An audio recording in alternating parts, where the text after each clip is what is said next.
안녕하십니까, 오성만입니다.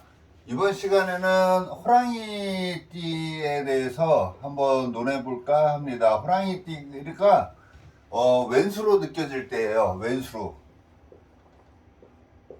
호랑이띠가 왼수로 느껴질 때. 자, 이렇게 하면 이 호랑이띠가 왜 왼수로 느껴지는지를 일단 알아야 될 것 같죠? 그래서 호랑이가 어디에 배속이 되는지를 한번 보도록 하겠습니다. 해자축, 임묘진, 사오미, 신유술. 자, 이렇게 동물이 있어요. 그러면은 우리가 이 호랑이라는 친구는 여기에 배속이 된다라고 생각하시면 돼요. 호랑이가 자축인 해가지고 요 인이라는 친구를 가리키거든요. 그러면 인은 우리가 입춘이 들어있다라고 얘기를 해요. 계절적으로 입춘이 들어있거든요. 자가 12월 달이에요. 자정 해서 12월 달이고 12시를 가리킨다 그러면은 얘는 2시, 4시죠. 그래서 4시의 기운을 갖고 있다라고 보시면 될 것 같아요. 그러면 호랑이의 반대편은 이 신, 원숭이라는 친구가 돼요. 그래서 원숭이라는 친구가 오후 4시를 가리키고요. 입추라 그래서 가을이 시작되는 달이 원숭이입니다. 그래서 이 정반대의 기운을 갖고 있다는 거는 경향성 자체가 완전히 틀리다라고 생각하시면 될 것 같아요. 이 호랑이라는 친구는 우리가 해가 뜨는 시간이라고 얘기하거든요. 그래서 4살 터울은 좋다라는 얘기를 들어보셨죠? 그것처럼 이렇게 4마리 동물이 같이 합을 해요. 그래서 우리가 이렇게 보면 호랑이, 말, 개띠가 합이 들어 좋다라고 얘기하는데 얘네들은 경향성이 항상 같아요. 그래서 한쪽을 같이 만나기만 하면 합을 할 수 있는 친구들이라고 보셔도 될 것 같아요.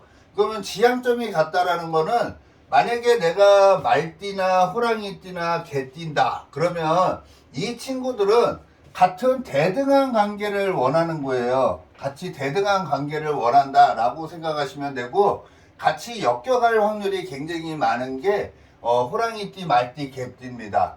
그래서 만약에 내가 호랑이띠인데 호랑이띠가 마음에 안 든다라는 거는 대등한 관계가 안 됐을 때, 대등의 반대는 뭐죠? 불공정이죠. 불평이잖아요. 불만. 그래서 이 친구들한테는 불만이 굉장히 크게 좌지우지가 되는데 우리가 왼수로 느껴진다라는 거는 두 가지 해석이 될 수 있어요. 하나는 떨어뜨려 버리고 싶을 때, 한 명은 내 편으로 만들고 싶을 때거든요. 만약에 인연관계다 그러면은 이 호랑이띠를 띄어내고 싶은 사람이 있을 거고 호랑이하고 더 가까워지고 싶은 사람도 있겠죠. 이 두 가지라고 보시면 되는데 만약에 호랑이를 띄어내고 싶다 그러면은 이 반대 기운을 활용하시면 되겠죠. 반대 기운. 그래서 이 호랑이라는 기운을 제어하는 데에는 제일 좋은 게 이 호랑이를 중심으로 해서 요 3마리 동물이라고 보셔도 되겠습니다. 자, 1번은 이렇게 보시면 돼요. 이 호랑이를 중심으로 해서 반대 기운의 자총령 우베코가 이 호랑이 기운을 완전히 죽여버리는 기운이라고 생각하시면 돼요. 그래서 만약에 이렇게 쉽게 생각해도 되겠죠. 올해가 호랑이띠예요. 올해가 호랑이띠인데 이 양을 갖고 있는 사람들은 스트레스를 받겠어요, 안 받겠어요? 스트레스를 굉장히 많이 받겠죠. 우리 명리에서는 이 호랑이를 갖고 있다는 거는 여기 호랑이를 하늘로 올리면 갑이라는 기운이거든요. 근데 이 갑이라는 기운이 이 미에서 묘지라고 얘기를 해요. 기운이 꺾인다라고 얘기를 하거든요. 그래서 기운이 꺾이는 기운을 갖고 있는 거고 이 원숭이라는 기운은 충이라고 얘기를 해요. 반대 기운이기 때문에. 그래서 우리가 제살 뭐 이렇게도 얘기하죠. 제살은 수옥살이에요. 깜빵에 갇혀 있는 느낌. 그 다음에 이 닭이라는 기운은 우리가 그 천살이라고도 얘기를 해요. 천살. 그래서 기운적으로 이 호랑이라는 기운을 못 쓰게끔 만들고 싶거나 떨어뜨려 버리고 싶을 때는 이 양이라는 친구나 원숭이라는 친구나 닭이라는 친구를 활용해서 띄어내면 된다라고 생각하시면 돼요. 그러면 만약에 그냥 계절적으로만 보면 어떻게 돼요? 계절적으로만 보면 7월, 8월, 9월 정도에 이 호랑이 기운이 가장 약해질 때 띄어내면 되겠죠. 만약에 사람으로 본다 그러면 내 주위에 양띠나 원숭이띠나 닭띠가 있다면 그 띠를 활용해서 띄어내면 된다라고 생각하시면 될 것 같습니다. 자, 호랑이가 집에만 있고 나가지를 않으려고 그래요. 집에만 있고 나가지를 않는다 그러면은 이 원숭이 기운이 아까 충동질을 한다 그랬죠. 그래서 반대 기운이기 때문에 얘를 활용해도 되고요. 요 진이라는 진이라는 용을 활용해 가지고 이 호랑이를 내보내면 되는 거거든요. 기운이 지금 만약에 이 친구가 집에서 뭐 게임만 해 그러면은 어딘가에 갇혀 있는 느낌이잖아요. 그 갇혀 있는 느낌을 풀어 헤치는 방법은 이 용이라는 친구가 가장 좋다라고 생각하셔도 될 것 같습니다.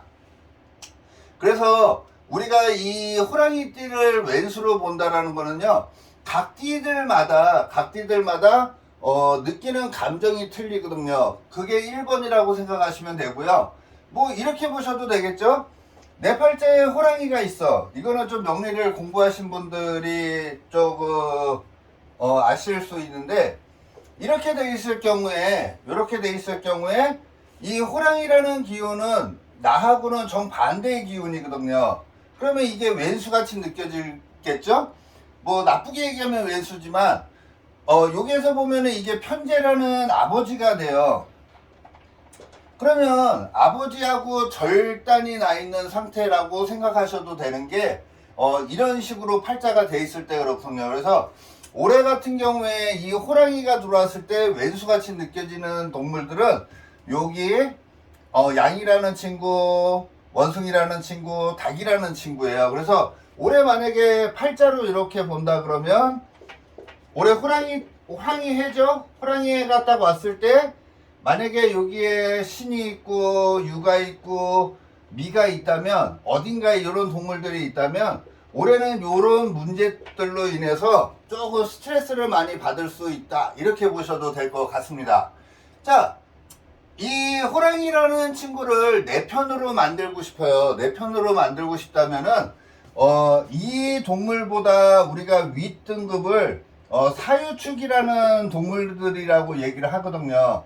그래서 이 축이라는 소띠를 활용한다든지 이 뱀이라는 친구를 활용하시면은 이 내 편으로 만들 수 있는 거다라고 보시면 될 것 같아요. 그래서 띄어내는 법과 이렇게 내 편으로 만드는 법, 이 띠들을 활용하시면은 그래도 이 말을 굉장히 잘 들을 수 있는 거라고 생각하시면 되고요. 만약에 뭐 호랑이의 입장에서는, 호랑이나 말이나 개의 입장에서는 이 뱀, 닭, 소띠들한테 웬만하면은 받으려고 하는 마음들이 굉장히 많이 생기거든요. 근데 내가 줘야 돼. 저 뱀띠나 닭띠나 소띠한테. 그러면 굉장히 피곤한 거라고 생각하시면 될 것 같고요. 만약에 내가 뱀, 닭, 소띠인데 이 호랑이띠가 왼수로 느껴질 수도 있죠. 그거는 내가 줘야 되는 관계라고 생각하시면 될 것 같아요. 받는 관계가 아니라 줘야지 되는 관계이기 때문에 생기는 왼수같이 느껴질 수도 있다. 이렇게 보셔도 될 것 같습니다. 자, 호랑이가 왼수로 느껴지는 거에 대해서 간략하게 제가 설명을 해드렸는데요. 뭐 부가적인 질문이 있거나 그러면 댓글 달아주시면은 제가 거기에 대해서 댓글을 달아드리도록 하겠습니다. 고맙습니다.